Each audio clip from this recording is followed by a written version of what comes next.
Gutoma maburi okay bagoteba ngatunya ariko batugusanga nae narege gukuporinga now that you've that ambition or about smart bandi buna yamba bwate ikanga bune iga yogosoa asubura yuga goteba nga what do you believe abagusi or rather voters kuru ase chinseme chiga they'll vote you in.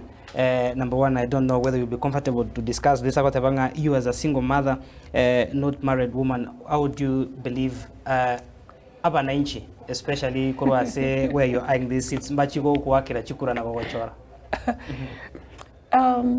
Like Nateva initially, the requirements of being elected does my marital status does not. There is nowhere that marital status has.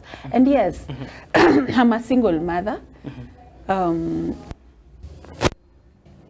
Nchino mungina uta orenka seito na bana bane. And ekinge kogera tinchigo choru ge kogera. That is not the strength that I'm bringing on board. Because as a member of parliament, tindi koira the status inde gochi kokorera abanchali gasi igali ni gasi ngochi kokora. I represent them as a member of parliament in National Assembly. Ebinto biri byonsi pi omobunga gokora ni nyale gokora gekogera. I'm capable. I have those leadership skills. I have bonchari at heart.